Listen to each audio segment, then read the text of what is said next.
जय नमस्कार सभी लोगों को। देखिए आज हम इस वीडियो में समझेंगे कि पृथ्वी से कैसे धातुएं निकाली जाती हैं। जैसे लोहा, सोना, चांदी सब पृथ्वी से सुने होंगे खोद के निकाला जाता है। ये खोद के पृथ्वी से कैसे निकाला जाता है? क्या खोदने पे लोहा का टुकड़ा निकलता है, सोना का ईंट निकलता है, ऐसा होता है क्या? तो ऐसा नहीं होता है। लोहा और सोना वगैरह का सबका अयस्क निकलता है, मतलब शुद्ध रूप में धातुएं नहीं निकलती हैं। धातुओं के अयस्क निकलते हैं, उनको साफ करना पड़ता है तब जाके धातु हमको मिलता है। जैसे सोना निकालेंगे तो सोना में बहुत ज्यादा कचरा होगा, उस कचरा को साफ करेंगे तब जाके शुद्ध सोना प्राप्त होगा। तो ये सब कैसे किया जाता है, कैसे धातुओं को शुद्ध किया जाता है, उनके अयस्कों को कैसे साफ किया जाता है और कैसे निकाला जाता है, कैसे शुद्ध धातु प्राप्त किया जाता है, इस बारे में आज हम इस वीडियो में समझेंगे। देखिए ये हमारा क्लास 10th का चैप्टर चल रहा है धातु और अधातु, और इस चैप्टर का आज लेक्चर नंबर 4 हम पढ़ने जा रहे हैं, जिसमें धातुओं के निष्कर्षण के बारे में समझेंगे कि धातुओं को कैसे पृथ्वी से खोद करके खनन करके निकाला जाता है, उसको कैसे शुद्ध करके शुद्ध धातु में बदला जाता है। तो ये सब चीजें आज इस लेक्चर में पढ़ेंगे। देखिए पहला हेडिंग है हमारा धातुओं की प्राप्ति। धातु आखिर आता कहाँ से? तो धातु जो होता है कहीं कहीं ऐसे जगह होते हैं जहाँ से खोदने पर धातुओं के अयस्क निकलते हैं। अयस्क का मतलब होता है कि उसमें बहुत सारा अशुद्धि होगा। जैसे लोहा निकालेंगे ना मिट्टी से खोद करके, तो लोहा एकदम लोहा का टुकड़ा नहीं निकलेगा, उसमें माटी, बालू, लोहा किसी के साथ अभिक्रिया करके, जैसे ऑक्सीजन से अभिक्रिया करके मूर्छा बना के ऐसे मिट्टी में दबा होगा, सड़ा हुआ लोहा होगा, है ना। तो सब क्या है? लोहा का अयस्क है। मतलब लोहा शुद्ध रूप में नहीं है, लोहा अपने शुद्ध रूप में नहीं है, लोहा किसी के साथ अभिक्रिया करके पृथ्वी में है। तो उसको निकालेंगे, निकाल करके शुद्ध करेंगे, लोहा को शुद्ध निकालेंगे, तो वही क्या कहलाता है? वही कहलाता है धातुओं का निष्कर्षण।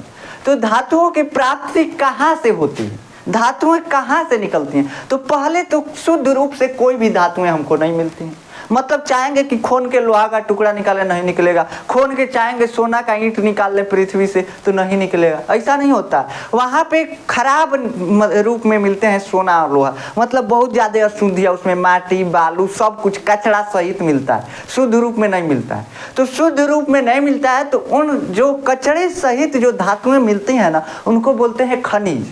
क्या बोलते हैं बाबू? खनिज बोलते हैं। जो भी कचरा होगा, कचरा सहित धातु मिलेंगी सब, उनको खनिज बोलते हैं या अयस्क बोलते हैं। जैसे सोना का अयस्क, मरकरी का अयस्क, लोहा का अयस्क, सब चीज का अयस्क मिलता है, मतलब वो अपने शुद्ध रूप में नहीं मिलता है, गंदगी के साथ मिलता है। जैसे आप मरकरी जो पारा होता है, पारा का अयस्क क्या होता है? सीनाबार होता है। क्या होता है बाबू? सीनाबार होता है मरकरी का अयस्क। मरकरी जब पृथ्वी से, पारा जो कि थर्मामीटर में यूज होता है, जो थर्मामीटर बुखार नापने के लिए यूज किया जाता है, तो उस थर्मामीटर में जो पारा होता है, मरकरी होता है, उस शुद्ध मरकरी रूप में पृथ्वी से नहीं निकलता है। उसको खोनेंगे तो सीनाबार के रूप में निकलेगा। सीनाबार मतलब मरकरी सल्फाइड के रूप में मिलेगा, ठीक ना। तो जो मरकरी होता है, पारा होता है, वो भी शुद्ध रूप में नहीं मिलता, वो भी अयस्क रूप में मिलता है। तो अयस्क या खनिज होते क्या हैं? तो धातुओं के अशुद्ध रूप को अयस्क या खनिज कहते हैं। सिंपल भाषा में जो भी खोद करके पृथ्वी से अशुद्ध रूप से धातुएं निकाली जा रही हैं, जो भी पृथ्वी से खोन करके अशुद्ध रूप से धातुएं निकालेंगे, जो भी पृथ्वी से खुदाई करेंगे धातुओं को निकालने के लिए, और खुदाई में जो चीज भी निकलेगा, माटी सहित निकले चाहे कुछ निकले, उस सब चीज को बोल देंगे अयस्क है। क्या है बाबू? अयस्क है। मतलब जैसे सोना के लिए खुदाई कर रहे हैं, तो सोना के लिए खोद रहे हैं तो बस सोने थोड़ी ना निकलेगा, उसमें मटियो रहेगा, बालू भी रहेगा, उस सोना में बहुत कुछ रहेगा, है ना। तो जो भी चीजें हैं सब चीज को मिला करके बोल देंगे अयस्क है या खनिज है। जो भी खोन के निकाले हैं पृथ्वी से, उसको बोलेंगे अयस्क या खनिज, है ना बाबू। तो अब ये अयस्क या खनिज जो होते हैं क्या होते हैं? तो जो पृथ्वी की भू प्रॉपर्टी से जो भी पदार्थ, जो भी धातुएं खोद करके निकाली जाती हैं, खनन के द्वारा जो भी धातुएं निकलती हैं, उनको क्या बोलते हैं? अयस्क बोलते हैं या खनिज बोलते हैं। अब जो धातुओं की प्राप्ति होती है मुख्य रूप से, धातुओं की प्राप्ति मुख्य रूप से पृथ्वी के भू प्रॉपर्टी से होती है। मतलब इसका क्या है? कई लोग भू प्रॉपर्टी का मतलब नहीं समझते होंगे। हम जानते हैं भू प्रॉपर्टी मतलब कुछ और नहीं बुझाता है। भू प्रॉपर्टी का मतलब होता है पृथ्वी का एकदम ऊपरी सतह, धरती का जो है ना, धरती पे हम रहते हैं ना, वो धरती का मटिया जो है ना, इसी का जो एक लेयर बना हुआ है पृथ्वी के चारों तरफ, इसी ऊपरी परत को, पृथ्वी के ऊपरी परत को हम क्या बोलते हैं? भू प्रॉपर्टी बोलते हैं। क्या बोलते हैं बाबू? भू प्रॉपर्टी बोलते हैं। अब ये भू प्रॉपर्टी जो होता है कहीं कहीं इसमें धातुएं भी मिलती हैं। जैसे हम जहाँ रहेंगे खोदने लगेंगे, कहेंगे इसमें से सोना निकलेगा, नहीं निकलेगा। काहे से कि वहाँ पे सोना की मौजूदगी नहीं है। शुद्ध रूप में तो छोड़िए, अशुद्ध रूप में भी वहाँ पे सोना नहीं है, तो कितनों खोल लीजिए वहाँ पे सोना नहीं निकलेगा। जहाँ पे पृथ्वी में प्रचुर मात्रा में धातुएं होती हैं, चाहे शुद्ध रूप में चाहे अशुद्ध रूप में, वहीं पे खुदाई की जाती है और जांच करके खुदाई की जाती है। तो मुख्य स्रोत जो है धातुओं की निष्कर्षण का या धातुओं की प्राप्ति का, मतलब कि धातुएं कहाँ से आती हैं, अगर कोई आपसे पूछ दे तो आप बताइएगा कि पृथ्वी से खुदाई करके। और पृथ्वी में कहाँ से? तो पृथ्वी के भू प्रॉपर्टी से। भू प्रॉपर्टी मतलब पृथ्वी का ऊपरी परत, उससे खोन के धातु निकाला जाए, ठीक ना। तो ये होता है धातुओं का मुख्य स्रोत। अब धातुएं पृथ्वी के भू प्रॉपर्टी के अलावा एक जगह और से मिलती हैं, समुद्र में से मिलती हैं। जैसे आप समुद्र में से सुने होंगे नमक निकाला जाता है। नमक क्या है? Sodium chloride. क्या है बाबू? सोडियम क्लोराइड है। सोडियम उसमें एक धातु है, नमक में एक धातु है सोडियम। भले NaCl जो सोडियम है किसके साथ अभिक्रिया किया हुआ? क्लोरीन के साथ, है कि नहीं? सोडियम क्लोरीन के साथ चिपक के रह रहा है, उसी को बोल रहे हैं नमक। सोडियम एक धातु है, तो समुद्र से भी तो धातु की प्राप्ति हुई है ना। तो जो खारे पानी होते हैं, समुद्री पानी होते हैं, उसमें से भी धातुओं की प्राप्ति होती है, जैसे कि सोडियम, मैग्नीशियम वगैरह। ये सब धातुएं जो हैं कहाँ से मिलते हैं? समुद्र से भी मिलते हैं। लेकिन मुख्य स्रोत क्या है धातुओं का? मुख्य स्रोत है भू प्रॉपर्टी यानी पृथ्वी का ऊपरी स्तर, ठीक ना। याद रखिएगा, हमारा बात नहीं तो किसी और का भी बात याद रखिएगा। बस इतना याद रखिएगा कि हाँ, जो धातुएं होती हैं मुख्य रूप से पृथ्वी के ऊपरी परत भू प्रॉपर्टी से मिलती हैं और समुद्र से भी मिलती हैं, जैसे कि sodium chloride, magnesium chloride, chloride रूप में मिलती हैं, ठीक ना। तो ये होता है धातुओं की प्राप्ति का मुख्य स्रोत। अब आता है धातुओं का निष्कर्षण। अब हमको पता चल गया, हम खोन लिए, खोन के धातु का जो अयस्क है वो निकाल लिए। अयस्क का मतलब अशुद्ध रूप में धातु, माटी बालू सब होगा, कचरा सहित धातु, उसी को बोलते हैं क्या? उसी को बोलते हैं अयस्क, ठीक। अयस्क या खनिज। अब हम खोन के सोना का अयस्क निकाल लिए। अब उस अयस्क को शुद्ध कैसे करेंगे, साफ कैसे करेंगे? साफ करेंगे तभी तो आपको शुद्ध सोना मिलेगा, तब तो आप जाएंगे और अमीर बनेंगे।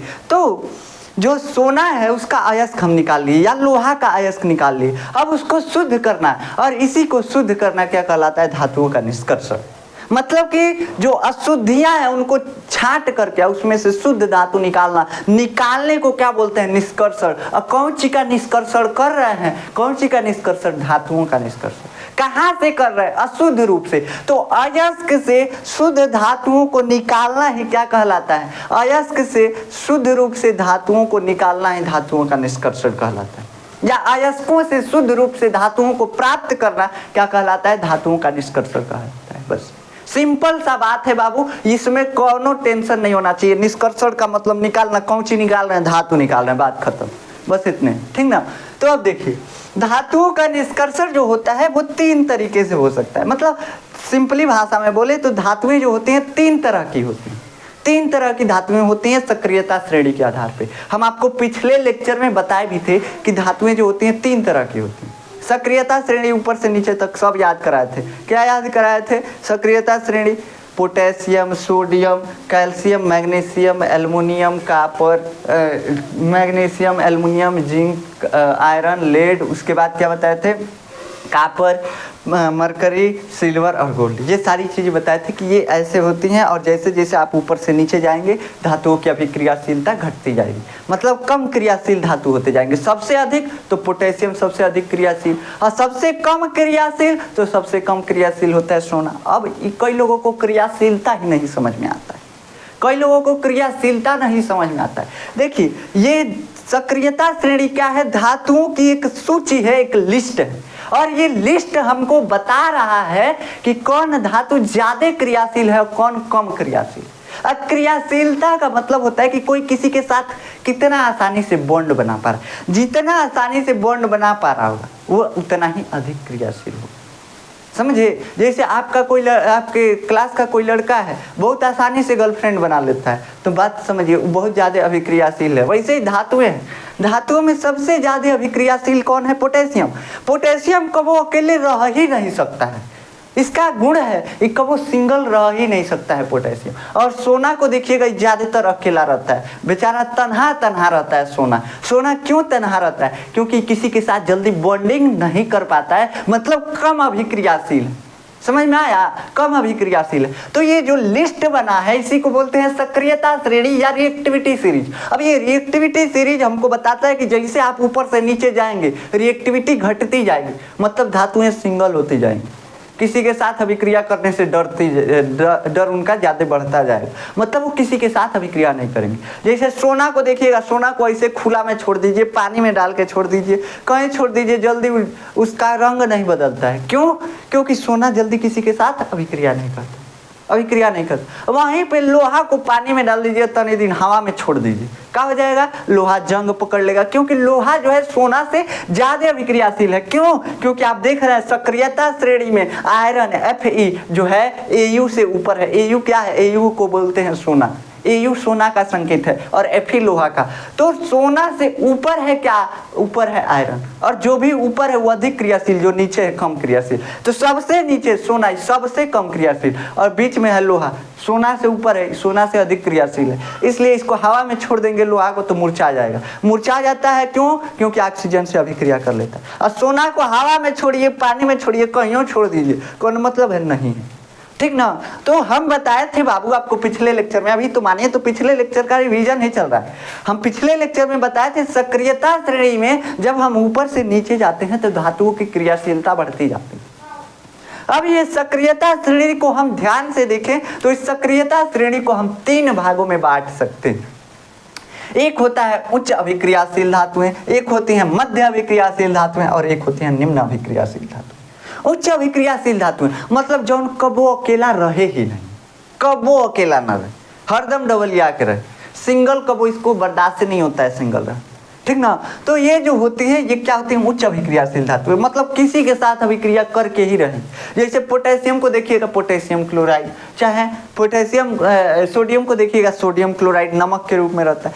तो ये सारी धातुएं, सोडियम को अगर मिट्टी के तेल से बाहर निकाल के रखेंगे तुरंत हवा से रिएक्शन करके भुअर आ जाता है। देखे हैं कि नहीं? वीडियो में देखे होंगे, भुअर आ जाता है। वैसे ही पोटेशियम को बाहर निकाल के रखिए, भुअर आ जाएगा, हवा से अभिक्रिया करके तुरंत हो जाता है अभिक्रिया इन सबका।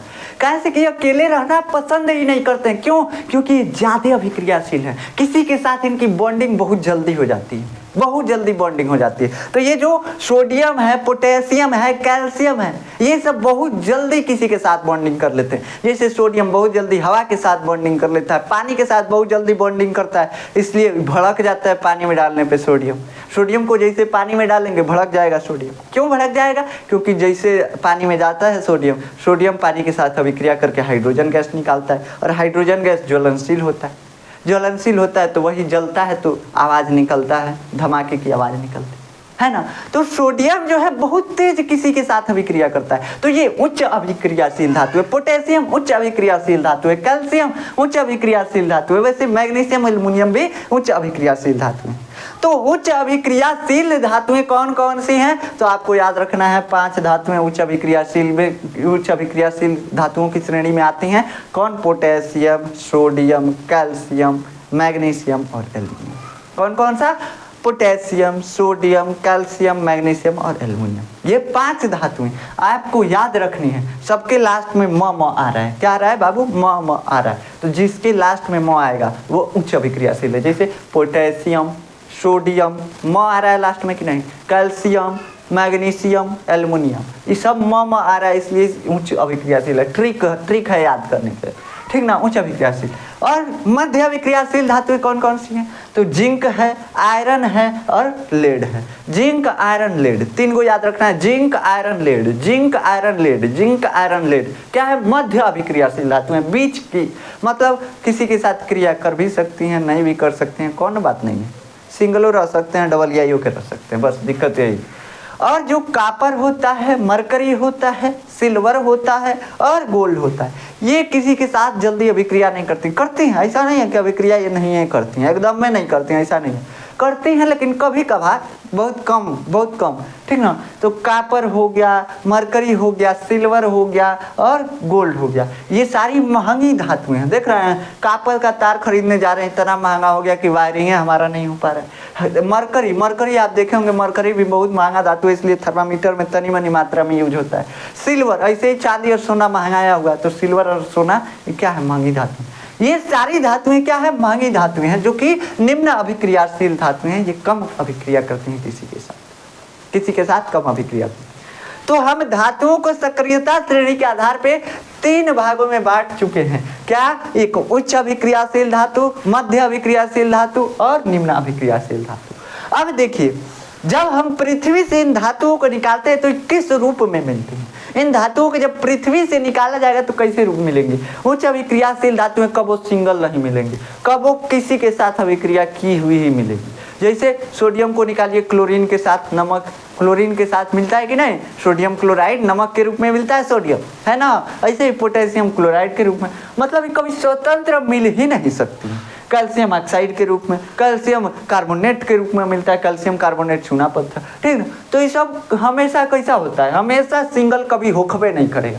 उच्च अभिक्रियाशील धातुएं कबो सिंगल रूप में मिलेंगे ही नहीं, मतलब तत्व के रूप में, शुद्ध रूप में कबो नहीं मिलेंगी सब शुद्ध रूप में। कबो मिलेंगी सब किसी के साथ अभिक्रिया की हुई ही मिलेंगी, ठीक है। अच्छा, आगे आते हैं मध्य अभिक्रियाशील धातुएं। मध्य अभिक्रियाशील धातुएं इनसे थोड़ा कम अभिक्रिया करती हैं, मतलब इनकी अपेक्षा कम अभिक्रियाशील होती हैं। और ये किस किस रूप में मिल सकती हैं? तो ये ऑक्साइड के रूप में, सल्फाइड के रूप में और कार्बोनेट के रूप में मिल सकती हैं।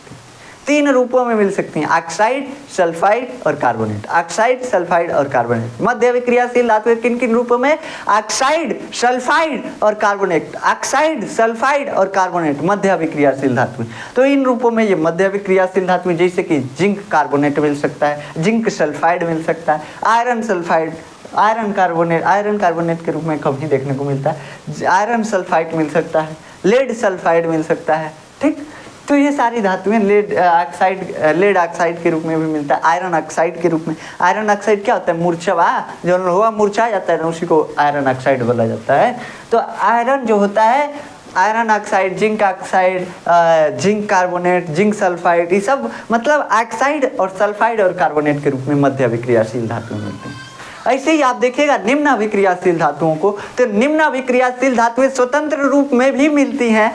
देखिए, ये दोनों जो है स्वतंत्र रूप में नहीं मिल रहे थे, ये स्वतंत्र रूप में भी मिलती हैं निम्न अभिक्रियाशील धातुएं। और निम्न अभिक्रियाशील धातुएं स्वतंत्र रूप के अलावा सल्फाइड और ऑक्साइड के रूप में भी मिलती हैं, सल्फाइड और ऑक्साइड के रूप में भी मिलती हैं। तो हम इतना भी समझे कि धातुएं कौन कौन सी धातुएं किस रूप में मिलते हैं। जैसे आपको दिए कैल्शियम कार्बोनेट, बाबू देखो, कैल्शियम कार्बोनेट का मतलब किसी भी चीज का कार्बोनेट मतलब उसमें CO3 जुड़ा रहेगा, CO3 के साथ। देखिए, कैल्शियम कार्बोनेट का मतलब CaCO3, मतलब कैल्शियम के साथ CO3 जुड़ा हुआ है, इसलिए कैल्शियम कार्बोनेट। और देखिए, हमारे पास डिजिटल बोर्ड नहीं है, बस आपको डिजिटल की तरफ फील दिलाने के लिए थोड़ा सा एडिटिंग कर देते हैं। तो कभी कभी वाइट बोर्ड आ जाएगा, कैसे कि समझाना होगा तो हमको वाइट बोर्ड लाना ही पड़ेगा, मजबूरी है।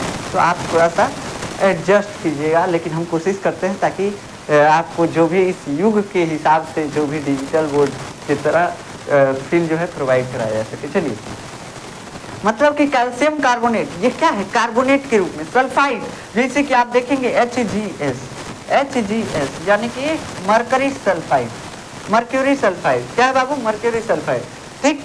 ये मरकरी का सल्फाइड है, अयस्क है, और इसी को सीना बार बोला जाता है। तो मतलब जब किसी के साथ सल्फर जुड़ जाएगा तो उसका सल्फाइड बन जाएगा, जब किसी के साथ CO3 जुड़ जाएगा तो उसका कार्बोनेट बन जाएगा, जब किसी के साथ ऑक्सीजन जुड़ जाएगा तो उसका ऑक्साइड बन जाएगा। हमसे ऑक्सीजन जुड़ गया, ऑक्साइड हम बन गए, हमारा ऑक्साइड बन गया। हमसे कार्बोनेट जुड़ गया, कार्बोनेट CO3 होता है कार्बोनेट, तो हमसे कार्बोनेट जुड़ गया, हमारा कार्बोनेट बन गया। हमसे सल्फर जुड़ गया, हमारा सल्फाइड बन गया, है ना। तो किसी के साथ अगर ऑक्सीजन जाके चिपक गया तो ऑक्साइड बन गया, किसी के साथ सल्फर जाके चिपक गया सल्फाइड बन गया, किसी के साथ कार्बोनेट CO3 जाके चिपक गया तो कार्बोनेट, ठीक ना।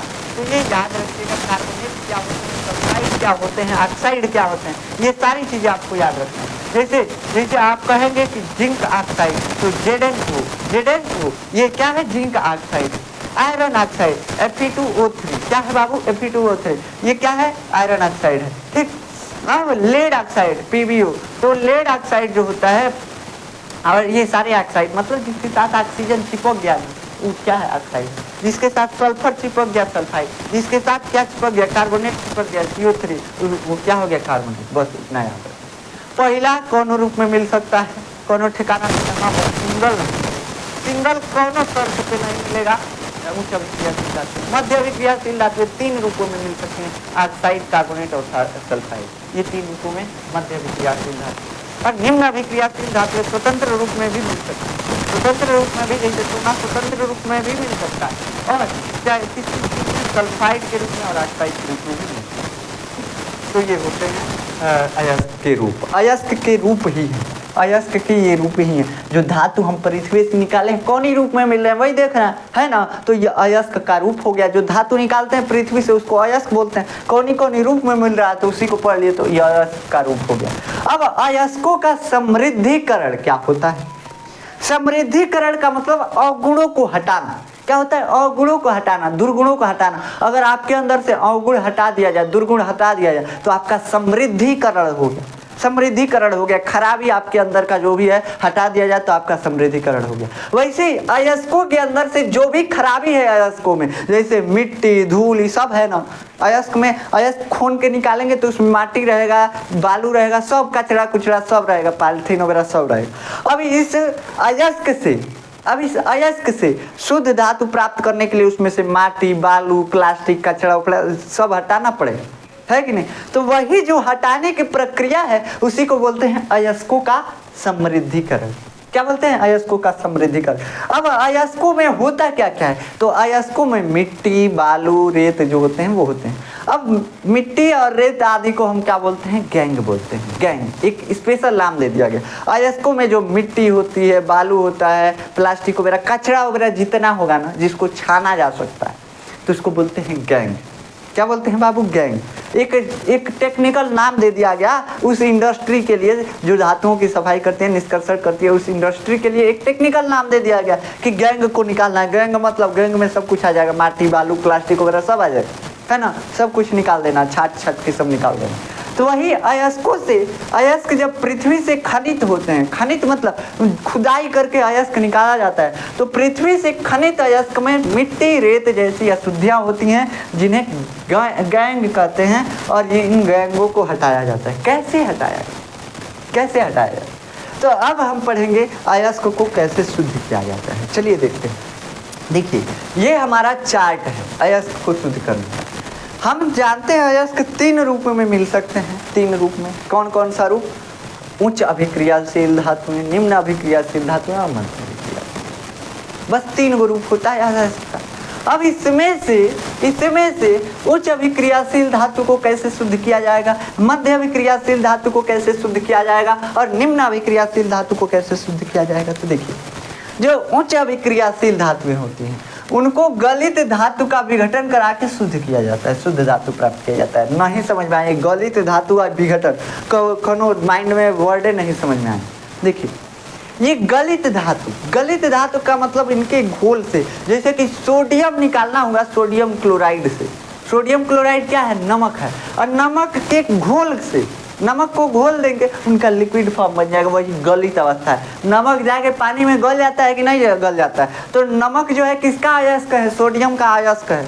सोडियम का अयस्क बोला जा सकता है, नमक को बोला जा सकता है कि नहीं बोला जा सकता है, क्योंकि नमक में सोडियम होता है तो सोडियम का अयस्क सिंपल भाषा में कह सकते हैं नमक है। समझाने के लिए कह रहे हैं आप, ठीक ना, बस समझिए। देखिए सोडियम का अयस्क जो है नमक है। अब गलित अवस्था, तो नमक को गला दीजिए पानी में, बात खत्म, गलित अवस्था आ गया, है ना। अब इस गलित अवस्था के विघटन से, विघटन मतलब तोड़ना, सोडियम और क्लोरीन आपस में बैठ के रह रहे थे सब बेचारे, आपको देखा नहीं गया, आपको जलन हुआ, हमारी वाली हमसे बिछड़ गई है, ये सब दोनों एक साथ कैसे गप्पा लड़ा रहे हैं सब, कैसे देख सकते हैं, आपको जलन हुआ। आपने कहा नहीं हम इसका विघटन करेंगे, सोडियम को अलग करेंगे और क्लोरीन को अलग करेंगे, इन दोनों का हम क्या कराएंगे, इन दोनों की जुदाई कराएंगे। वही जब जुदाई आप करा देंगे तो सोडियम शुद्ध रूप में मिल जाएगा और क्लोरीन से हमको मतलब ही नहीं। तो अब क्या किए, नमक को पानी में घोल दिए और उसमें विद्युत का प्रवाह किए। तो विद्युत का प्रवाह करेंगे क्या होगा, विद्युत का जैसे ही प्रवाह करेंगे बाबू आपको पता है नमक पानी में घुलता है, तो नमक पानी में घुलता है तो क्या मिलता है बाबू, हम आपको बताए होंगे। देखिए फिर से व्हाइट बोर्ड आ गया होगा, Na+ और Cl- दो चीज मिलता है, दो चीज मिलता है हमको, NaCl Na+ और Cl-। अब इसको पानी में घोरे हैं और एक को इसमें क्या लगाए हैं, इलेक्ट्रोड लगाए हैं। बैटरी से हम क्या दे रहे हैं, विद्युत धारा की सप्लाई, विद्युत धारा की सप्लाई दे रहे हैं बैटरी से, ठीक ना। ऐसे हम एक सेटअप बनाए हैं विघटन करने के लिए, इन दोनों की जुदाई कराने के लिए एक सेटअप बनाए हैं। इसमें क्या करेंगे बाबू, हम इसमें हम यही करेंगे कि बैटरी से इसमें विद्युत धारा दे देंगे, इसमें बिजली दे देंगे इस नमक के पानी में। जैसे बिजली देंगे बाबू, है प्लस वाला इलेक्ट्रोड है माइनस वाला, प्लस वाला देखिए प्लस माइनस का अट्रैक्शन होता है, हमेशा एक दूसरे के पास जाना चाहते हैं। प्लस माइनस एक दूसरे के पास, और प्लस प्लस एक दूसरे से दूर, माइनस माइनस एक दूसरे से दूर। मतलब कि प्लस प्लस में सेम चार्ज में क्या होता है, प्रतिकर्षण, और अपोजिट में आकर्षण होता है। सेम में प्रतिकर्षण और अपोजिट में आकर्षण। जैसे यहाँ देखिए, यहाँ पे क्लोरीन पे चार्ज कैसा है, माइनस, और ये इलेक्ट्रोड कैसा है, प्लस। ये दोनों एक दूसरे के पास आके चिपकना चाहेंगे, सब चिपकना चाहेंगे, लेकिन क्लोरीन अभी सोडियम से जुदा हुआ है। भुला गया है कि सोडियम हमारे साथ था, जाके अब देखिए बेवफा हो रहा है क्लोरीन, जा गया, चला गया, और कहाँ चला गया, यहाँ पे पॉजिटिव इलेक्ट्रोड से टकराया, पॉजिटिव इलेक्ट्रोड से टकराया। पॉजिटिव इलेक्ट्रोड धोखेबाज और जानता था पहिलका वाले को छोड़ के आया है, हमारे साथ नहीं रहेगा, हमारे साथ नहीं रहेगा, हमको भी कभी भी धोखा दे सकता है जब दूसरा मिल जाएगा तो क्लोरीन को यहाँ से गैस बना के उड़ा देता है। जैसे क्लोरीन माइनस है और ये इलेक्ट्रोड पॉजिटिव है, तो माइनस प्लस एक दूसरे को अट्रैक्ट करते हैं। क्लोरीन जाके इस इलेक्ट्रोड पे चिपका और दूसरा क्लोरीन आके Cl2 बना दिया, और Cl2 कौन सी है बाबू, गैस है। क्या है, गैस है। अब गैस इससे निकल गया, गैस के रूप में क्लोरीन निकल गया, यहाँ पे बचा सोडियम। अब सोडियम को हम ऐसे निकाल लेंगे, बात खत्म। सोडियम शुद्ध रूप में मिल जाएगा। वैसे तो NaOH बनता है, सोडियम हाइड्रोक्साइड बनता है, लेकिन उसका शुद्ध रूप निकाला जा सकता है, कोई दिक्कत नहीं होता है, ठीक ना। बस धातुओं का शोधन किया जाएगा और निकल जाएगा, ठीक। अब इतना समझ में आया कि क्या किए हैं, विघटन किए, किसकी सहायता से, पानी में घोले हैं तो दोनों अलग तो हो गए हैं, लेकिन उनको अलग नहीं किया जा सकता, फिर से पानी सूखेगा, फिर से एक हो जाएंगे। तो विद्युत धारा प्रवाहित किए, विद्युत धारा प्रवाहित करके उनका विघटन कर दिए हैं, दोनों को एकदम में अलग कर दिए हैं, जुदा कर दिए हैं बेचारे सबको। तो जो उच्च अभिक्रियाशील धातुएं हैं उनका गलित अवस्था में विघटन किया जाता है, गला के विघटन किया जाता है। आशा है कि समझ में आया होगा कैसे गला के विघटन किया जाता है, समझ में आया, ठीक। चलिए आगे मध्य अभिक्रियाशील धातुओं को देखते हैं। ये मध्य अभिक्रियाशील धातुएं जो होती हैं तीन रूपों में पाई जाती हैं, ऑक्साइड, सल्फाइड और कार्बोनेट। ऑक्साइड, सल्फाइड और कार्बोनेट। अब देखिए ऑक्साइड को तो तनी मनी गर्म करेंगे, ऑक्साइड को क्या करेंगे, गर्म करेंगे, ऑक्सीजन निकल के भाग जाएगा, ऑक्सीजन निकल के भाग जाएगा। क्या हो जाएगा, ऑक्सीजन निकल के भागेगा तो कार्बन के साथ गर्म किया जाता है, तो कार्बन जो है ऑक्सीजन के प्रति ज़्यादा अट्रैक्टिव होता है, तो कार्बन CO2 बना देगा या कार्बन मोनोऑक्साइड बना देगा, ठीक ना। और कार्बन मोनोऑक्साइड बन के ऑक्सीजन निकल जाएगा। जैसे देखिए, जैसे जिंक ऑक्साइड होता है, ZNO होता है, ठीक ना। अगर इसको कार्बन के साथ गर्म करते हैं, कार्बन मिला के, कोयला मिला के जिंक ऑक्साइड को गर्म करते हैं, तो जिंक ऑक्साइड को कोयला मिला के गर्म करेंगे ना, तो जिंक मिल जाता है, जिंक धातु अकेले मिल जाता है, और ये कार्बन मोनोऑक्साइड बन जाता है, CO। ये ऑक्सीजन जाके कार्बन से चिपक जाता है और ये कार्बन मोनोऑक्साइड बना लेता है, CO, कार्बन मोनोऑक्साइड। अब ये कार्बन मोनोऑक्साइड जो है ये बाहर निकल जाता है, हमको जिंक धातु प्राप्त हो जाता है। तो मतलब अगर किसी धातु का ऑक्साइड है तो उसको ऑक्सीजन कार्बन के साथ मिला के गर्म कर दीजिए, कार्बन मतलब कोयला, कोयला मिला के गर्म कर दीजिए, बात खत्म है। कौनो चीज का ऑक्साइड है उसको कोयला मिला के गर्म कर दीजिए, खूब गर्म करेंगे, अपने आप ही कार्बन मोनोऑक्साइड या कार्बन डाइऑक्साइड बन के निकल जाएगा, बात खत्म। ऑक्सीजन निकल गया, ऑक्सीजन जैसे निकला शुद्ध धातु हमको मिल जाएगा, ठीक ना। तो ऑक्साइड का तो हम निकालने का फार्मूला जान गए कि कार्बन मिला के गर्म कर देंगे, बात खत्म, ठीक। अब आता है कार्बोनेट और सल्फाइड अयस्क। कार्बोनेट अयस्क से हम क्या करेंगे, कार्बोनेट अयस्क से धातु प्राप्त करेंगे, और सल्फाइड अयस्क से, जैसे हम बोले कि CaCO3 है, कैल्शियम कार्बोनेट है, CaCO3 है, ठीक ना, या जिंक कार्बोनेट है, ZnCO3। क्या है बाबू, Zn और CO3, यही है, जिंक कार्बोनेट है। ठीक, कहे कि जिंक कार्बोनेट से हमको आप निकाल के दिखाइए जिंक कार्बोनेट अयस्क के रूप में निकला है, पृथ्वी से खोने हैं तो जिंक कार्बोनेट निकला है। अब कहें हमको जिंक चाहिए तो अब क्या करें, जिंक चाहिए तो अब क्या करें, तो अब जिंक कार्बोनेट से जिंक प्राप्त करना इतना आसान नहीं। ऐसे ही अगर जिंक सल्फाइड भी हमारे पास हो, ZnS भी हमारे पास हो, जिंक सल्फाइड जो कि जिंक का क्या है, अयस्क है। अयस्क मतलब पृथ्वी से खोन के जिंक सल्फाइड निकाले, आप कह रहे हैं जिंक इसमें से शुद्ध रूप में निकालना है, तो अब जिंक सल्फाइड भी है तो इससे भी जिंक निकालना आसान है।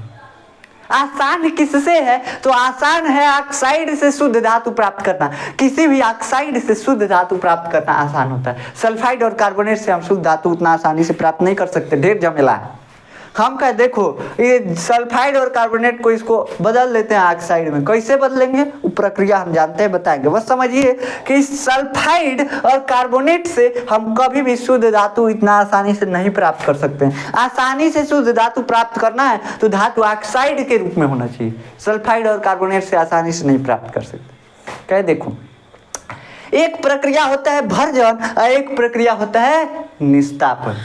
क्या होता है बाबू, एक प्रक्रिया होता है भर्जन और एक प्रक्रिया होता है निस्तापन। अब ये दोनों प्रक्रियाएं कब की जाती हैं, देखिए भर्जन जो होता है, भर्जन मतलब सिंपल भाषा में समझिए भूजना, भर्जन मतलब भूजना। अब धातु कैसे भूजेंगे बताते हैं, बस सिंपल सा तनी मनी धैर्य रखिए। देखिए भर्जन मतलब भूजना, निस्तापन मतलब ताप दे करके और किसको निकालना, कार्बोनेट को निकालना। तो निस्तापन जो होता है वो कार्बोनेट अयस्कों के लिए किया जाता है। निस्तापन कार्बोनेट अयस्कों में होता है, निस्तापन कार्बोनेट अयस्कों में होता है। और जो भर्जन है वो सल्फाइड अयस्कों में होता है। भर्जन सल्फाइड अयस्कों के लिए होता है।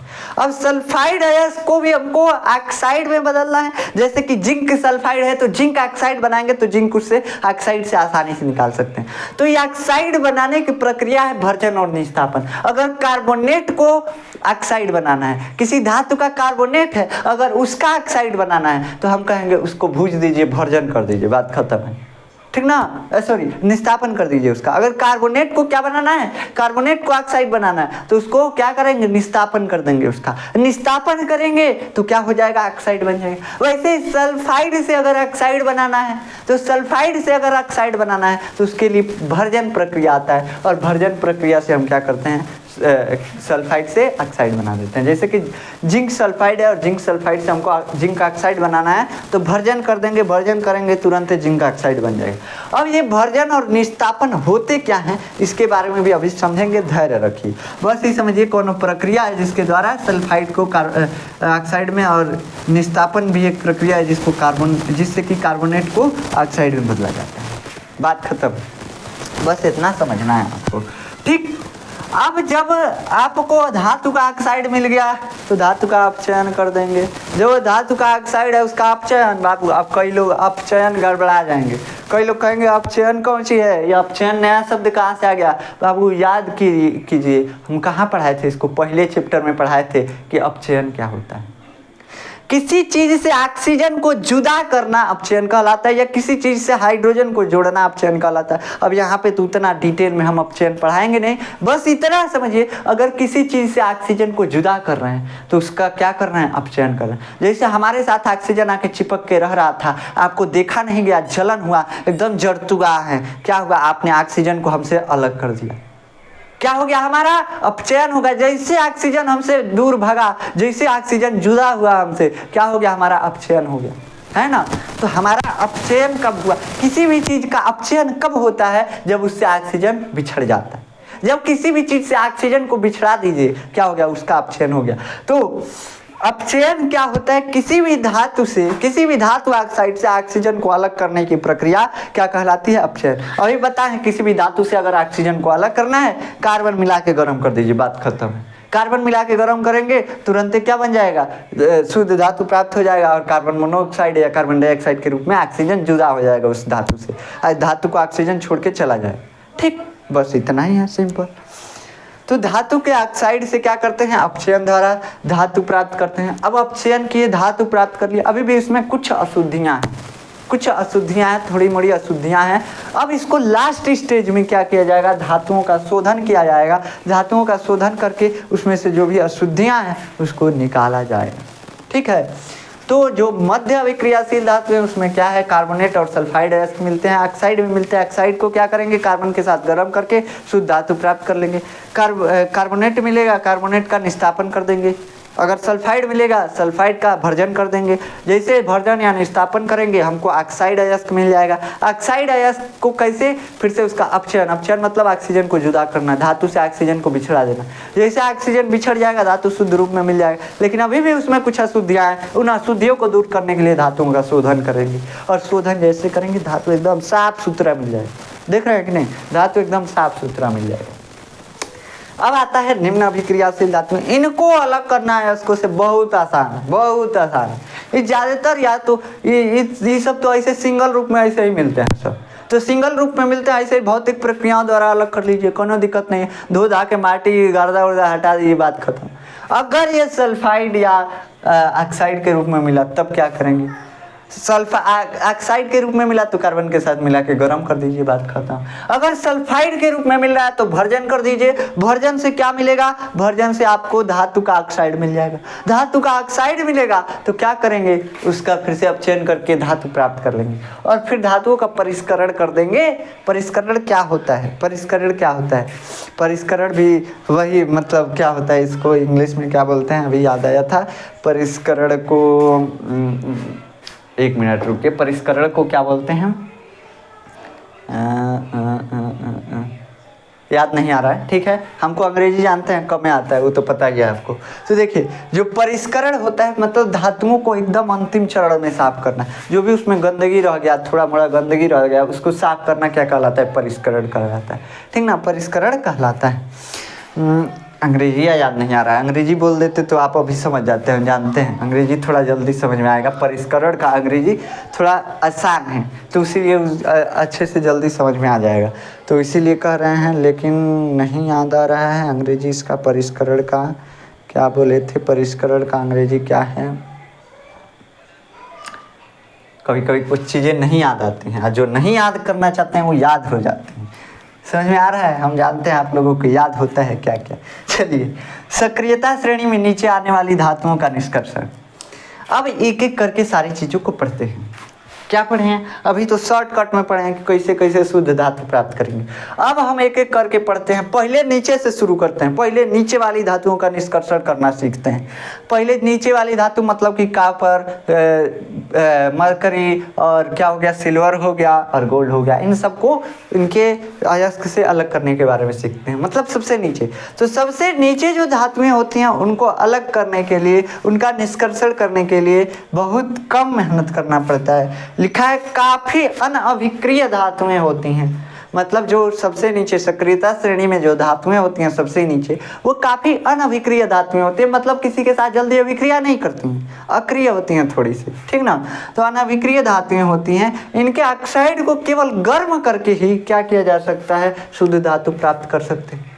इनके ऑक्साइड को केवल गर्म करके ही क्या कर सकते हैं, शुद्ध धातु भी प्राप्त कर सकते हैं। जैसे देखिए, जैसे भी यहाँ पे आता है किसका, मरकरी का अयस्क। मरकरी का अयस्क क्या है, मरकरी सल्फाइड। क्या है, मरकरी सल्फाइड। ठीक, इसको सिनाबार भी बोला जाता है। क्या बोला जाता है बाबू, सिनाबार भी बोला जाता है। तो ये सिनाबार जो है ये मरकरी का अयस्क है, मरकरी का अयस्क है सिनाबार। ठीक, अब ये मरकरी का अयस्क जो सिनाबार है HgS, ये HgS जो है, Hg का मतलब मरकरी, अयस्क का मतलब सल्फर, यानी कि मरकरी सल्फाइड है। मरकरी सल्फाइड को हम सिनाबार बोलते हैं, सिंपल भाषा में अयस्क निकालेंगे तो। अब ये सल्फाइड है, इसको क्या बनाना है, इसको बनाना है थोड़ा सा हमको ऑक्साइड। अब ऑक्साइड बनाने के लिए भर्जन करेंगे।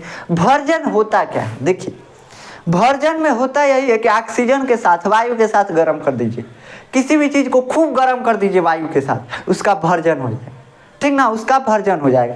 किसी भी चीज़ का भर्जन करना है उसको ऑक्सीजन के साथ खूब बढ़िया गर्म कर दीजिए। गर्म करेंगे क्या हो जाएगा, सल्फर निकल करके SO2 यानी सल्फर डाइऑक्साइड बना देगा। सल्फर निकल करके सल्फर डाइऑक्साइड बना देगा। तो सल्फर जो है धातु से अलग हो जाएगा। कब, जब उसको हवा के साथ खूब गर्म करेंगे। तो हवा में क्या होता है, ऑक्सीजन, ऑक्सीजन से सल्फर जाके जो धातु है इससे निकल करके क्या करेगा, सल्फर ऑक्सीजन के प्रति ज़्यादा अभिक्रिया करेगा, तो ऑक्सीजन से जाके चिपक जाएगा, सल्फर डाइऑक्साइड बना लेगा। लेकिन ऑक्सीजन ज़्यादा अभिक्रियाशील है, जाके धातु से चिपक जाएगा, सल्फर की जगह ऑक्सीजन ले लेगा, सल्फर का जगह ऑक्सीजन ले लेगा, सल्फर को निकाल दिया। तो देखिए होता क्या है, जब मरकरी सल्फाइड को ऑक्सीजन के साथ गर्म किया जाता है, मरकरी सल्फाइड को हम क्या बोलते हैं, मरकरी सल्फाइड ये मरकरी का अयस्क है, इसको बोला जाता है सिनाबार। सिनाबार इसको जब ऑक्सीजन के साथ गर्म किया जाता है तो होता यही है कि मर्क्यूरी क्या बनता है, मर्क्यूरी ऑक्साइड बनता है, और मर्क्यूरी ऑक्साइड HgO बनता है। उसके साथ साथ सल्फर डाइऑक्साइड गैस निकलता है, सल्फर ऑक्सीजन के साथ अभिक्रिया करके निकल जाए। अब धातु से सल्फर तो निकल गया लेकिन ऑक्सीजन जाके जुड़ गया। अब क्या मिल गया हमको धातु ऑक्साइड मिल गया। अब धातु ऑक्साइड को शुद्ध करना आसान होता है। क्या करेंगे, या तो कार्बन के साथ मिला के गर्म किया जाता है, लेकिन ये धातुएं बहुत कम अभिक्रियाशील होती हैं, अनअभिक्रिया होती हैं, तो इनको ऐसे ही गर्म करेंगे, तनियोरी गर्म कर देंगे, बस ऑक्सीजन निकल के दूर हो जाता है। ऑक्सीजन निकल के दूर हो जाता है तो यहाँ पे क्या हो गया, यहाँ पे भी इसका मरकरी का अपचयन हो गया, ऑक्सीजन निकल के भाग गया, ऑक्सीजन जुदा हो गया, तो यहाँ पे मरकरी शुद्ध धातु मिल गया। वैसे ही कापर सल्फाइड क्या होता है, कापर का अयस्क होता है, और कापर सल्फाइड को जब ऑक्सीजन के साथ गर्म करते हैं तो क्या मिलता है हमको, कापर ऑक्साइड मिलता है, और कापर ऑक्साइड के साथ साथ सल्फर डाइऑक्साइड गैस मिलता है। सल्फर डाइऑक्साइड तो निकल गया लेकिन कापर ऑक्साइड बचा। कापर ऑक्साइड क्या है, धातु ऑक्साइड है, और धातु ऑक्साइड को कैसे हम क्या करेंगे, कैसे शुद्ध करेंगे, थोड़ा सा और गर्म करेंगे, किसके साथ, कापर सल्फाइड के साथ मिला करके। कापर सल्फाइड के साथ मिला करके कापर ऑक्साइड को गर्म किया जाता है। जैसे ही कापर सल्फाइड के साथ कापर ऑक्साइड को गर्म किया जाता है, क्या होता है बाबू, कापर ऑक्साइड से ऑक्सीजन निकल करके और SO2 क्या बना लेता है, SO2 बना लेता है, और कापर बाहर निकल जाता है। दोनों कापर में क्या, एगो कापर में ऑक्सीजन, एगो कापर में सल्फर ऑक्सीजन मिलकर SO2 और कापर बाहरी हो गया, तो कापर शुद्ध कापर मिल गया। तो मतलब कापर के अयस्क से, कापर सल्फाइड से अगर हमको कापर प्राप्त करना है तो क्या करना होगा, कापर सल्फाइड को ऑक्सीजन के साथ पहले गर्म करेंगे, कापर ऑक्साइड मिल जाएगा। कापर ऑक्साइड को कापर सल्फाइड के साथ गर्म करेंगे, क्या मिल जाएगा, कापर और sulphur dioxide gas. Sulphur dioxide gas निकल गया, कापर मिल गया हमको, ठीक, शुद्ध धातु के रूप में। तो ये नीचे वाली धातुओं का निष्कर्षण हो गया, जो कि बहुत आसान था, बस गर्म किए निकलते गया, गर्म करते जाइए निकलते जाएगा, बात खत्म है। अब आता है मध्य अभिक्रियाशील धातुओं का निष्कर्षण। अभी थोड़ा सा डिफिकल्ट होगा। क्यों डिफिकल्ट होगा, क्योंकि ये नीचे वाली धातुओं की अपेक्षा ज़्यादा अभिक्रियाशील है, नीचे वाली धातुओं की अपेक्षा थोड़ा सा ज़्यादा अभिक्रियाशील है। अब इन धातुओं का निष्कर्षण इससे थोड़ा टफ होगा। अगर कार्बोनेट है या सल्फाइड है, कार्बोनेट है तो उसका क्या करेंगे, निस्तापन, अगर सल्फाइड है तो उसका भर्जन। अभी निस्तापन और भर्जन क्या होता है इसके बारे में समझेंगे। देखिए मध्य अभिक्रियाशील धातु में आते कौन कौन से हैं, जिंक, कापर, आयरन और लेड, यही आते हैं ना, इसी तरह के धातु आते हैं। तो जिंक, कापर, आयरन, लेड आदि धातुओं को उनके सल्फाइड तथा कार्बोनेट की अपेक्षा ऑक्साइड से प्राप्त करना आसान होता है। अभी बताए हैं कि सल्फाइड और कार्बोनेट की अपेक्षा ऑक्साइड से प्राप्त करना इन धातुओं को आसान होता है। तो अगर ऑक्साइड से प्राप्त करना आसान होता है तो अब ऑक्साइड बनाने के लिए और सल्फाइड से ऑक्साइड बनाने के लिए और कार्बोनेट से ऑक्साइड बनाने के लिए दो प्रक्रियाएं होती हैं, एक भर्जन, एक निस्तापन। अब भर्जन होता है क्या, अभी बताए हैं। ऑक्सीजन के साथ खूब गर्म कर दीजिए, भर्जन हो जाएगा, सल्फर निकल करके चला जाएगा और ऑक्सीजन जुड़ जाएगा धातु से। तो देखिए क्या होता है, सल्फाइड अयस्कों को वायु के उपस्थिति में अत्यधिक ताप पर गर्म करने पर यह ऑक्साइड में बदल जाता है और इस प्रक्रिया को भर्जन कहते हैं। मतलब सल्फर निकल जाएगा, धातु से सल्फर निकल करके SO2 सल्फर डाइऑक्साइड, लेकिन ऑक्सीजन धातु के साथ जाके जुड़ जाता है तो क्या बन जाता है, धातु ऑक्साइड बन जाता है। देखिए धातु के साथ सल्फर था, सल्फर निकल गया लेकिन धातु के साथ ऑक्सीजन जुड़ गया, सल्फर निकल करके SO2 बना लिया लेकिन ऑक्सीजन जाके धातु से जुड़ गया तो ऑक्साइड बन गया, सल्फाइड से ऑक्साइड बन गया। अब ऑक्साइड बना तो वही क्या बन गया, भर्जन हुआ। वही प्रक्रिया क्या है, भर्जन हुआ। हवा की उपस्थिति में, भरपूर हवा की उपस्थिति में गर्म कर रहे हैं, एकदम खुला में ले लिया आप, क्या ले लिया आप ले लिए किसी धातु का सल्फाइड जैसे कि जिंक सल्फाइड, और जिंक सल्फाइड को लेके खुला हवा में खूब गर्म कर रहे हैं। गर्म करेंगे क्या हो जाएगा, सल्फर निकल कर भग जाएगा, ऑक्सीजन चिपक जाएगा, जिंक ऑक्साइड बन जाएगा। तो एक प्रक्रिया क्या है, भर्जन है। भर्जन है, बहुत ज्यादा ऑक्सीजन की उपस्थिति में गर्म करना भर्जन कहलाता है। अगला आता है निष्कापन, जैसे कि आप दिया हुआ है यहाँ पे जिंक सल्फाइड और ऑक्सीजन, जब इसका तापन किया जाता है, मतलब ताप दिया जाता है इनको, तो जिंक ऑक्साइड में बदल जाता है और सल्फर डाइऑक्साइड निकल जाता है। अब आता है निस्तापन। निस्तापन किसके लिए होता है, तो ये कार्बोनेट अयस्कों के लिए होता है। जब कार्बोनेट अयस्कों को गर्म किया जाएगा, कब कैसे गर्म किया जाता है, क्यों इसको निस्तापन बोला जाता है। जब कार्बोनेट अयस्क को गर्म किया जाता है तो सीमित वायु की उपस्थिति में गर्म किया जाता है। देखिएगा, पहले जो गर्म किए किसको, भर्जन में। भर्जन में कौनो वायु का, कौनो हवा का लिमिट नहीं था, और इसमें लिमिट लगा दिया गया। कार्बोनेट अयस्क को सीमित वायु की उपस्थिति में अत्यधिक गर्म करने पर यह ऑक्साइड में परिवर्तित हो जाता है और इसे निस्तापन कहते हैं।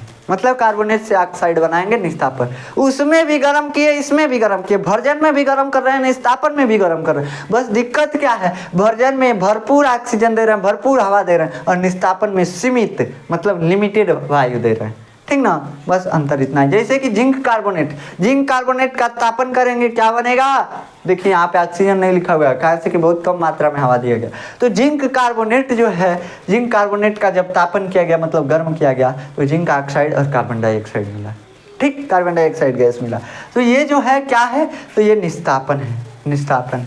अब धातु ऑक्साइड को कार्बन अपचायक द्वारा अपचयित करते हैं। वही बताए हैं कि कार्बन मिला के, कोयला मिला के गर्म कर दीजिए ऑक्साइड को, ऐसे ही क्या मिल जाएगा, शुद्ध धातु। जैसे कि यहाँ पे दिया हुआ है जिंक ऑक्साइड को अगर कार्बन के साथ, कार्बन मतलब कोयला, तो कार्बन के साथ गर्म किया जाता है तो जिंक धातु प्राप्त हो जाती है और कार्बन मोनोऑक्साइड गैस निकलता है। अब क्या आता है, अब आता है कि धातुओं को उनके ऑक्साइड से कार्बन के द्वारा तो अलग किया ही जा सकता है, कार्बन के द्वारा तो अपचयित किया जा सकता है, लेकिन एक और प्रक्रिया हम जानते हैं जो कि हम आपको पहले बता चुके हैं। और पहले वाली प्रक्रिया क्या है, पहले वाली प्रक्रिया है विस्थापन अभिक्रिया। याद आ रहा है, एक धातु उसके यौगिक से उसको विस्थापित करके स्वयं उसका स्थान ले रहा था, वही यहाँ पे कॉन्सेप्ट लागू होगा। अधिक अभिक्रियाशील धातु को, जैसे कि मैग्नीज ऑक्साइड है, इसमें एल्युमिनियम मिलाएंगे ना बाबू, इसमें एल्युमिनियम मिलाएंगे ना मैग्नीज ऑक्साइड में, तो क्या हो जाएगा, एल्युमिनियम ऑक्साइड। ठीक, देखिए ये क्या है, तो ये यौगिक है। मैग्नीज ऑक्साइड जो है क्या है, यौगिक है। मैग्नीज डाइऑक्साइड यौगिक है। अब ये मैग्नीज डाइऑक्साइड यौगिक है, इसमें अगर एल्युमिनियम मिलाते हैं तो एल्युमिनियम मैग्नीज से ज़्यादा अभिक्रियाशील है, एल्युमिनियम मैग्नीज से ज़्यादा अभिक्रियाशील है। मैग्नीज को तुरंत हटा देगा, कहेगा तुम बाबू हम तुमसे ज़्यादा अभिक्रियाशील है, ऑक्सीजन हमारे साथ रहना चाहेगा। ठीक ना, ये बॉन्ड बनाने में एकदम माहिर है एल्युमिनियम, और मैग्नीज उससे थोड़ा कम बॉन्ड बनाता है। तो एल्युमिनियम जाके ऑक्सीजन से बॉन्ड बना लेगा और क्या बना लेगा, एल्युमिनियम ऑक्साइड बना लेगा, और मैग्नीज अलग हो जाएगा। अब मैग्नीज अलग हो गया तो हमारा फायदा हुआ क्या, फायदा यही हुआ कि शुद्ध रूप में धातु मिल गया। शुद्ध रूप में कौन सा धातु मिला है, मैग्नीज मिला। तो ये विस्थापन अभिक्रिया, देखिए विस्थापन, एल्युमिनियम मैग्नीज को विस्थापित कर दिया है और स्वयं उसका स्थान ले लिया है। तो ये विस्थापन अभिक्रिया के द्वारा भी हम शुद्ध धातुओं को प्राप्त कर सकते हैं। इसमें क्या किया जाता है, अधिक अभिक्रियाशील धातु को, अधिक अभिक्रियाशील धातु को कम अभिक्रियाशील धातु के यौगिक में मिला करके और क्या किया जाता है, उसका अपचयन कराया जाता है। विस्थापन अभिक्रिया के द्वारा अत्यधिक अभिक्रियाशील धातुओं को अपचायक की तरह इस्तेमाल करके भी शुद्ध धातु प्राप्त किया जा सकता है। तो एक तो कार्बन मिला के गर्म कर दीजिए, बात खत्म है, ऑक्साइड से शुद्ध धातु मिल जाएगा। एक वो विस्थापन अभिक्रिया करा दीजिए, तब वो विस्थापन अभिक्रिया में ध्यान क्या रखना है कि जिस अयस्क का या जिस यौगिक का हम क्या करा रहे हैं, विस्थापन अभिक्रिया करा रहे हैं, उसमें जो तत्व उपस्थित है, जो धातु उपस्थित है, उससे ज्यादा अभिक्रियाशील धातु का हम रिएक्शन कराएंगे। जैसे मैग्नीज से ज्यादा अभिक्रियाशील होता है एल्युमिनियम, कम अभिक्रियाशील वाले को कराते तो गड़बड़ा जाता है, तो कोनो अभिक्रिया ही नहीं होता। तो जो धातु हमको निकालना है किसी ऑक्साइड से, उस ऑक्साइड में जो धातु है उससे अधिक अभिक्रिया करने वाला, उससे ज्यादा अभिक्रियाशील धातु को हम क्या करेंगे, अभिक्रिया कराएंगे, तब जाके विस्थापन अभिक्रिया होगा।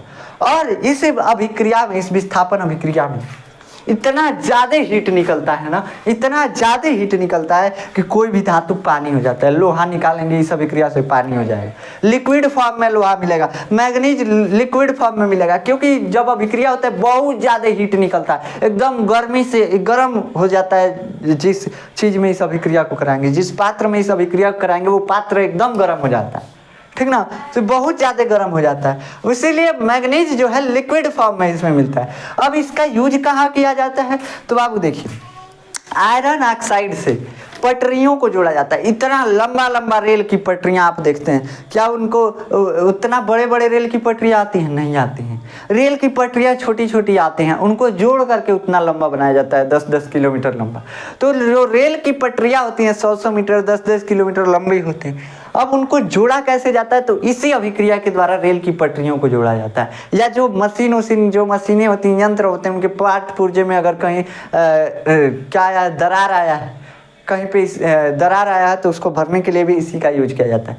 कैसे, तो देखिए, अगर जो दरार है उसमें हम लोहा भर दें, लोहा का दरार है, उस दरार में अगर लोहा का लिक्विड बना के गिरा दें तो भर जाएगा कि नहीं? और सूखने के बाद, ठंडा होने के बाद एकदम कठोर हो जाएगा, लोहा बन जाएगा, वो भी है ना। तो किसी भी चीज़ का दरार भरना है अगर, तो उसमें लिक्विड लोहा गिरा दीजिए। मतलब अगर लोहा है तो लिक्विड लोहा गिरा दीजिए, एल्युमिनियम है तो लिक्विड एल्युमिनियम, कुछ है उसका लिक्विड बस बना के गिरा दीजिए, वो धातु जो है जुड़ जाएगा। वही काम किया जाता है पटरियों में। पटरियों को जोड़ने के लिए आयरन ऑक्साइड को एल्युमिनियम के साथ मिलाया जाता है। यहाँ पे देख लीजिए सक्रियता श्रेणी में आयरन जो है एल्युमिनियम से कम अभिक्रियाशील है और एल्युमिनियम आयरन से ज़्यादा अभिक्रियाशील। तो आयरन ऑक्साइड में एल्युमिनियम क्यों मिला है? क्योंकि एल्युमिनियम ज़्यादा अभिक्रियाशील है, आयरन को उसके ऑक्साइड से विस्थापित कर देगा, और जैसे विस्थापित करेगा आयरन विस्थापित तो हो जाएगा, आयरन शुद्ध रूप में तो मिल जाएगा, लेकिन वो लिक्विड रूप में मिलेगा। और लिक्विड रूप में मिला तो हम किसी भी धातु के दरार को जोड़ने के लिए उसका यूज कर सकते हैं, जैसे पटरियों को जोड़ने के लिए यूज किया जाता है, ठीक ना। तो पटरियों को जोड़ने के लिए इसका यूज किया जाता है। आयरन ऑक्साइड में जब एल्युमिनियम मिला करके, एल्युमिनियम का टुकड़ा मिला करके, पाउडर मिला करके, और क्या किया जाता है, इस अभिक्रिया को कराया जाता है और पटरियों को जोड़ा जाता है। या किसी यंत्र में अगर दरार आया है तो उस दरार को भरने के लिए भी इस अभिक्रिया का यूज किया जाता है। वैसे तो हम सोचे थे कि आगे भी आपको पढ़ा दें, उच्च अभिक्रियाशील धातुओं का निष्कर्षण भी पढ़ा दें, लेकिन नहीं पढ़ाएंगे। क्यों? क्योंकि लेक्चर बहुत लंबा हो गया। वैसे हमारे पास स्लाइड है, पढ़ा सकते हैं, कोई दिक्कत नहीं, लेकिन स्लाइड से पढ़ा देंगे, आप पढ़ भी लेंगे, लेकिन आपके माइंड में रहेगा नहीं, रिटेन नहीं होगा उतना जल्दी। तो इसलिए बस यहीं तक आज इसको कवर करते हैं। अब नेक्स्ट लेक्चर में इस चैप्टर को पक्का कंप्लीट कर देंगे। पिछले लेक्चर में हमने बोला था कंप्लीट हो जाएगा, लेकिन नहीं हो पाया, कोशिश की, नहीं हो पाया। फिर भी अब नेक्स्ट लेक्चर में इस चैप्टर को कम्प्लीटली कंप्लीट कर देंगे, कोई भी इसमें टॉपिक नहीं बचेगा। बस एक यही टॉपिक बचा है हमारा, उच्च अभिक्रियाशील धातुएं और उच्च अभिक्रियाशील धातुओं का निष्कर्षण। और क्या बचा है? और बचा है संचारण, जो कि हम पहले चैप्टर में ऑलरेडी पढ़ चुके हैं, उसको भी पढ़ाएंगे। टेंशन नहीं लेना है, कुछ चीज़ का टेंशन नहीं, हम कोनो चीज़ नहीं छोड़ेंगे। दोबारा आएगा दोबारा पढ़ाएंगे, तिबारा आएगा तिबारा पढ़ाएंगे, चौबारा जितना बार आएगा पढ़ाएंगे, दिक्कत नहीं है। बस आप पढ़िए, इतने हमको चाहिए बस, ठीक ना। देखिए, बिना मेहनत किए हुए आपको कुछ नहीं होने वाला, आपका कुछ नहीं होने वाला, ना आपको मार्क्स मिलेगा, ना आपको नौकरी मिलेगा, कुछ भी बिना मेहनत के नहीं होने वाला। बिना तपे सोना नहीं बनता है, आप सुने होंगे, आज वही चैप्टर भी पढ़े हैं। बिना तपे धातुएं शुद्ध नहीं होते हैं, उनका कीमत नहीं होता है। बिना तपे धातुओं को बहुत ज़्यादा गर्म करना पड़ता है। जितना ज़्यादा धातुएं गर्म होती हैं उतना ज़्यादा शुद्ध होती हैं और उतना ही ज़्यादा उनकी कीमत होती है। तो जब तक आप तपेंगे नहीं तब तक आपकी कीमत नहीं होगी। तो तपना सीखिए, जितना तपेंगे आप उतना ही आपकी कीमत होगी, ठीक ना। आप इस चैप्टर से ये समझ सकते हैं, आप इस चैप्टर से ये समझ सकते हैं। देखिए, इस समय थोड़ा सा आप लोगों का मन विचलित होता है प्यार मोहब्बत में, लेकिन उसमें नहीं फंसना है। आप लोगों से हम बताते हैं, हम कहेंगे आप मानेंगे नहीं, हम जानते हैं नहीं मानेंगे, कोनो दिक्कत नहीं है, नहीं मानिएगा, लेकिन सुन लीजिए, ठीक ना। इस समय थोड़ा सा मन विचलित होता है आप लोगों के एज में, लेकिन ये सब जो है बस टाइम पास की चीज़ें हैं। इसमें बस टाइम पास होता है, टाइम बर्बाद होगा और कुछ नहीं होने वाला है। बड़े बड़े आप सपने देखेंगे, सब सपना टूट जाएगा। फ़ायदा क्या होगा? कुछ नहीं फ़ायदा होगा। एक जगह एगो आदमी एगो लाइन लिखा था, किसी के कमेंट बॉक्स में लिखा हुआ था कि एक था राजा एक थी रानी, एक था राजा एक थी रानी, कास्ट अलग तो खत्म कहानी। ठीक, तो ये जो होता है ये सब चीज़ें बस टाइम पास की होती हैं, तो टाइम पास नहीं करना है, मेहनत कीजिए, आगे बढ़ते रहिए। अगर आपको इस चैप्टर का नोट्स चाहिए तो आप जाकर देखेंगे टेलीग्राम चैनल पे आपको नोट्स मिल जाएगा। टेलीग्राम चैनल का लिंक डिस्क्रिप्शन में मिलेगा, वहाँ से जाकर के नोट्स डाउनलोड कर सकते हैं। ठीक, तो मिलते हैं नेक्स्ट लेक्चर में, तब तक के लिए जय हिंद।